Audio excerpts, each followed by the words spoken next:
오늘 우리에게 주시는 하나님의 말씀은 요한복음 3장 22절부터 30절까지의 말씀입니다. 봉독하겠습니다. 그 후에 예수께서 제자들과 유대 땅으로 가서 거기 함께 유하시며 세례를 베푸시더라. 요한도 살렘 가까운 에논에서 세례를 베푸니 거기 물이 많음이라. 그러므로 사람들이 와서 세례를 받더라. 요한이 아직 옥에 갇히지 아니하였더라. 이에 요한의 제자 중에서 한 유대인과 더불어 정결 예식에 대하여 변론이 되었더니 그들이 요한에게 가서 이르되 랍비여 선생님과 함께 요단강 저편에 있던 이 곧 선생님이 증언하시던 이가 세례를 베풀매 사람이 다 그에게로 가더이다. 요한이 대답하여 이르되 만일 하늘에서 주신 바 아니면 사람이 아무것도 받을 수 없느니라. 내가 말한 바 나는 그리스도가 아니요 그의 앞에 보내심을 받은 자라고 한 것을 증언할 자는 너희니라. 신부를 취하는 자는 신랑이나 서서 신랑의 음성을 듣는 친구가 크게 기뻐하나니 나는 이러한 기쁨으로 충만하였노라. 그는 흥하여야 하겠고 나는 쇠하여야 하리라 하니라. 아멘. 흔들릴 때는 이라는 제목으로 말씀의 은혜를 함께 나누겠습니다. 오늘 본문의 주인공인 세례 요한. 여러분, 세례 요한 하면 여러분 뭐가 가장 먼저 떠오르세요? 저는 고작 광야에서 살다가 호련히 사라진 수도자, 낙타 털로 옷에 입고 메뚜기를 꿀에 찍어 먹었던 사람 정도로 제가 생각한다는 거에 자괴감이 들더라고요. 말씀을 준비하면서 이런 생각을 했습니다. 앞으로 세례 요한하면 이 말씀이 가장 먼저 생각나면 좋겠다고요. 그래서 이 말씀을 반복해서 새기고 계속해서 되뇌었습니다. 그는 흥하여야 하겠고 나는 쇠하여야 하리라. 그는 흥하여야 하겠고 나는 쇠하여야 하리라. 세례 요한의 삶을 관통하는 이 고백을 제가 이렇게 한번 바꿔봤어요. 그분은 증가하셔야 하고 나는 감소되어야 한다. 그런데 여러분 이게 이렇게 정신교육하고 되뇌이고 흉내낸다고 될 일이 아니더라고요. 세상에 누가 감소되고 싶을까요? 작아지고 사그라들고 업신여김 당하고 나중엔 정말 소멸되는 이렇게 살고 싶은 사람이 있을까요? 모두들 어떻게 하면 자신을 확장할까? 어떻게 해야 소유를 더 늘릴 수 있을까? 스펙을 쌓을까? 자리를 높여볼까? 이런 생각에 빠져 사는데 그래서 여하튼 세례 요한은 탐구 대상입니다. 본인은 그렇게 살면서 기쁘다고 하니 이거야말로 그 머릿속이 궁금한 이유죠. 왜 어떤 이유로 그런 삶을 살았을까 궁금했습니다. 그냥 듣기 좋으라고 하는 말이 아니라 그는 진짜 기뻤을까요? 감소되는 것이 행복했을까요? 아무리 생각해도 이해가 안 됩니다. 세례 요한은 30대 초반에 비참하게 죽죠. 어처구니 없는 이유로 감옥에 갇혀 있다가 황당한 과정을 통해서 목이 잘립니다. 누가 봐도 절대로 행복해 보이지 않아요.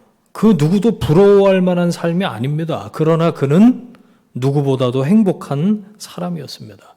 그의 삶은 좀 특별했어요. 남들 다 아는 것처럼 결혼해서 아이 낳고 평범하게 잘 먹고 잘 사는 것이 삶의 목적이 아니었죠. 메시아 그리스도가 오시는 길을 예배하기 위해서 살았습니다. 그런 하나님의 뜻을 이루는 것을 삶의 목적으로 삼고 기쁨으로 생각했죠. 그렇게 누구보다 행복하게 살았습니다. 요한복음에 기록된 이 세례 요한의 스토리는 갈등으로 시작이 됩니다.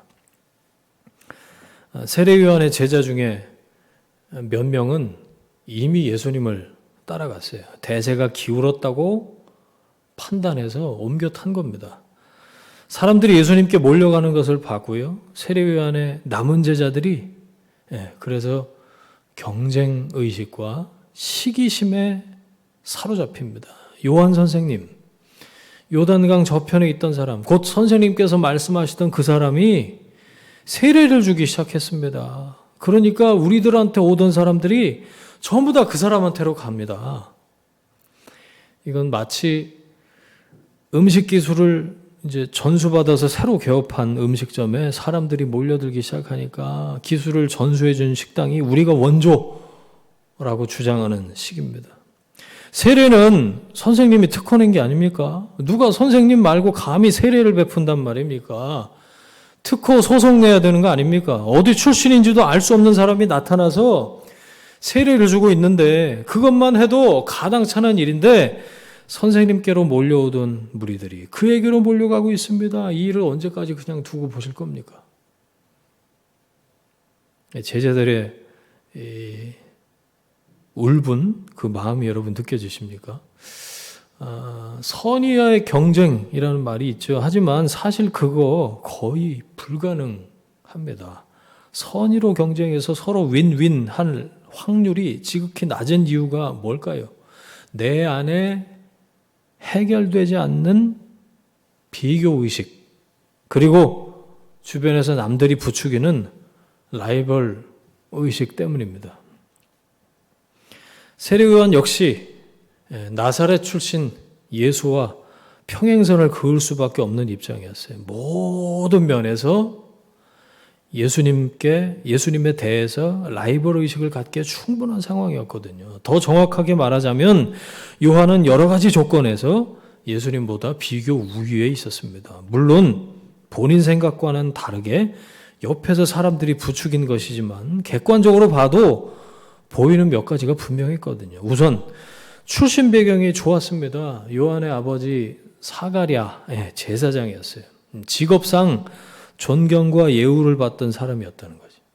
예수님의 아버지 요셉의 직업인 목수와는 비교가 안 되는 그런 집안이었단 말이에요. 지금으로 말하면 금수저 물고 태어난 거예요. 이건 출발선부터 다른 겁니다. 누구 자식이래? 그 집? 그래, 역시. 여러분, 이건요, 예나 지금이나 극복하기 쉽지 않은 선입견입니다. 요한은 예수님보다 6개월 먼저 태어났죠. 요한의 어머니 엘리사벳이 임신해서 5개월 됐을 때 사촌이었던 예수님의 엄마 마리아가 임신한 엘리사벳을 찾아가서 축복해 주잖아요. 유대인들에게도 장유 유서가 있었는데요. 이건 유교에서보다 훨씬 더 엄격했습니다. 형제 간의 서열도 깍듯하게 지켜야 했으니까요. 요한의 외가 동생뻘이었던 예수님은 형님으로 모셔야 될 처지였다는 거예요. 태어나면서부터 순서가 그렇게 결정이 된 거예요. 그것뿐입니까? 세례 요한의 이 경건 훈련은 타의 추종을 불허했습니다. 아무나 흉내낼 수 없는 아주 높은 수준의, 지금으로 말하자면 사역자로서의 자격을 갖추고 있었다고 볼 수 있어요. 변방 나사렛에서 존재감 없이 아버지 밑에서 목수일 하다가 크다가 어느 날 갑자기 중앙 무대에 진출한 예수는 광야에서 40일 금식한 것 외에는 특별히 뭔가 있어 보이지 않았던 그때 요한은 이미 광야에 살고 있었어요. 짐승 가죽으로 옷에 입고 메뚜기와 석청으로 음식을 삼아 살면서 광야를 떠나지 않았다는 거예요. 그냥 광야에서 산다는 것만으로도 꽤 커다란 어드밴티지가 되던 시대에 요한과 예수님은 다른 사람들이 볼 때 비교가 안 될 만큼 격차가 있었다는 겁니다. 지금으로 말하면 실전 경험 또는 학위, 명성, 평판이 비교 우위에 있었다고 볼 수 있어요. 게다가 사역도 요한이 먼저 시작했죠. 예수님이 공생애를 시작하실 무렵 이미 세례 요한의 명성은 온 이스라엘에 파다했습니다. 그가 사역지로 삼았던 요단강가는 세례 요한을 만나려는 사람들로 연일 인산인해를 이루었어요. 그의 설교를 들은 사람들은 예외 없이 죄를 고백하고 세례를 받았죠. 현장에서 잔뼈가 굵은 야전 경험이 많은 요한에게 견줄 사람은 그 당시 없었어요. 구약시대가 끝이 나고 신약이 펼쳐지면서 선지자 하면 원탑으로 꼽을 만한, 그러니까 누가 봐도 완전히 떠있는 해였다는 거예요, 세례 요한이. 이제 막 뭘 시작하려는 예수는 비교할 수 있는 대상, 상대가 아니었다는 거죠. 요한의 제자들은 어땠을까요? 당연히 그런 스승을 모시고 있었던 제자들은 사기 충천해서 이 시대를 우리가 책임진다는 사명감과 프라이드로 유대 지역을 누비고 다녔을 거예요. 그러다가 한 사건을 목격한 거죠. 그게 22절입니다. 예수께서 제자들과 유대 땅으로 가서 거기 함께 유하시며 세례를 베푸시더라. 23절, 요한도 세례를 베풀었는데 사람들이 와서 세례를 받았더라. 여러분, 이 두 절 사이에 긴장감이 느껴지십니까? 같은 곳에서 같은 일을 다른 사람이 하고 있어요. 요한의 제자 중에 한 명이 한 유대인과 정결 예식에 대해서 얘기하다가 이렇게 수면 아래에 있던 그 긴장감이 갑자기 수면 위로 솟구쳐 오릅니다. 제자들이요, 요한의 제자들이요, 흔들렸고요. 스승 요한을 흔드는 겁니다. 선생님, 요단강 저편에서 예수라는 사람이 세례를 주기 시작했습니다. 선생님이 지금 하고 계신 그 일을 똑같이 저편에서 하고 있단 말입니다. 우리들이 선점하고 이제까지 해왔던 그 일을 후발주자인 저 사람들이 하는데, 게다가 중요한 건요, 사람들이, 우리한테로 와야 될 사람들이 그에게로 몰리고 있다는 거예요. 이거는 단순히 제자들이 느낀 시기심, 경쟁의식, 위기감 이런 것들이 아니었어요. 제자들이 말해주기 전까지 요한이 몰랐을까요, 그걸? 몰랐을 리가 없죠. 눈이 있고 귀가 있는데요. 저라면 이 팽팽한 긴장감을 일부러 드러내서 얘기하는 제자들을 나무랐을 것 같아요. 야, 그런 얘기를 뭐하러 하냐. 나도 다 보고 있어. 그냥 신경 꺼. 혹은 속으로 자식들 쓸데없는 얘기하네. 그러면서 심기가 불편했을 것 같아요. 아무렇지 않은 척하지만 엄청 신경 쓰이는 거죠. 앞으로 어떻게 될까 걱정도 되고요. 흔들리는 겁니다. 그런데 그 다음에 나오는 세례 요한이 한 말, 이게 정말 의외예요. 상황상, 문맥상 이럴 수가 없어요. 놀랐습니다. 하늘에서 주신 바 아니면 사람이 아무것도 받을 수 없느니라. 의역하자면 이런 거예요. 예수님의 사역, 저 사역은 하늘이 허락하시라는 걸 나는 안다. 알 뿐만 아니라 나와 비교하지 않고 그대로 받아들인다. 그러니까 괜히 비교해서 위축되거나 경쟁심으로 시기할 이유가 없어. 예수님의 사명과 나의 사명은 다른 것일 뿐이야. 사명은 각자 하나님께로부터 받은 것을 할 뿐이야. 내가 일찍이 말하지 않았냐. 나는 그리스도가 아니라고. 나는 그를 세상에 알리려고 미리 온 사람이라고. 신부를 맞는 사람은 신랑이지만 신랑의 친구들도 신랑 못지않게 기뻐하지 않냐. 나는 그 기쁨에 이미 충만하다. 이미 배가 불러. 그는 점점 더 커져야 하고 나는 점점 더 작아져야 한다. 그게 마땅해. 세례 요한은 자신이 누구인지를 알았고 예수가 그리스도이신 것을 알았습니다. 분명한 정체성과 흔들리지 않는 소명이 그를 끝까지 기쁘고 행복하게 했어요. 조건과 상황, 환경은 늘 변합니다. 그것들의 삶을 걸면 흔들릴 수밖에 없죠. 계속해서 행복할 수 있기 위해서 필요한 게 있습니다. 나의 부르심, 소명을 깨닫고 붙잡는 것이. 그래야 남과 비교하지 않고 자기가 할 수 있는 것을 하면서 기쁘고 행복할 수 있죠. 흔들릴 때 엎드려 예배함으로 다시 소명을 붙들 수 있다는 말입니다. 요한은 자기가 누군지, 서야 할 자리가 어딘지, 어떻게 서야 하는지, 게다가 어떻게 내려가야 하는지, 사라져야 하는지, 감소되어야 하는지 알고 있었어요. 그래서 제자들의 동요에도 흔들리지 않을 수 있었죠. 흔들리지 않는 소명을 받은 사람은 사람들 앞에서 흔들리지 않습니다. 사람들의 말과 생각에 흔들리지 않고 시선과 평가에 흔들리지 않습니다. 흔들리지 않아야 행복할 수 있어요. 바람에 흔들릴 때 엎드리면 그 바람을 피할 수 있어요. 엎드려서 예배하면 흔들리지 않습니다. 소명이 있는 사람은, 부르심을 받은 사람에게는 사명이 있죠. 해야 할 일, 부르신 그분이 맡기시는 일입니다. 한평생 이렇게 살라고 하시는 하나님이 펼쳐서 보여주시는 청사진이죠. 사명이 불분명할 때 그때는 다시 소명을 붙잡아야 합니다. 주위를 두리번거리는 것을 멈춰야 합니다. 계속해서 변하는 조건과 사람들의 부추김과 거리를 둬야 돼요. 그리고 다시 나를 부르신 분 앞에 엎드려야 합니다. 엎드리면 유혹을 피할 수 있어요. 바람은 그렇게 지나갑니다. 요한은 제자들에게도 분명한 소명의식을 일깨우고 있어요. 나는 신부를 취하는 신랑의 친구가 누리는 기쁨으로 충만하다. 너와 나는 신랑의 친구야. 신부를 두고 경쟁하는 신랑의 경쟁자가 아니야. 우리는 함께 기뻐할 수 있어.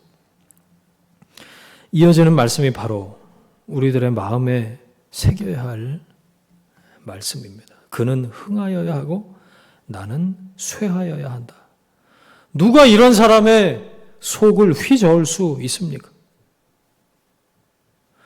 흥하는 것이 기쁘지 누가 쇠하는 것으로 기뻐합니까? 중앙무대가 아니라 가장자리로 비켜나서 기쁘다고요? 탑에 있을 때가 아니라 정상에서 내려오면서 기쁘다고요? 거짓말이거나 제정신이 아닌 거죠. 지금은 그분이 중앙무대로 나오시고 나는 가장자리로 비켜나야 할 순간이다. 이토록 정확한 때를 아는 사람이 그 사람을 무엇이 흔들 수 있습니까? 그분은 증가하셔야 하고 나는 감소되어야 한다. 올라설 때만이 아니라 내려갈 때를 아는 사람을 흔들 수 있는 것은 없습니다. 여러분, 흔들릴 때는 엎드려야 합니다. 그 유혹이 지나가도록 엎드려서 기도하고 그 바람이 지나갈 때까지 엎드려 예배하십시오. 그렇게 부르심을 확인하고 다시 일어나야죠. 기쁘고 행복해야 그게 올바른 사명의 길입니다. 흔들리십니까? 엎드려 예배하십시오. 그래서 다시 부르심을 분명히 하고 흔들리지 않는 사명의 길을 기쁨으로 행복하게 걷는 여러분이 되시기를 주의 이름으로 축원합니다. 아멘. 함께 기도하겠습니다.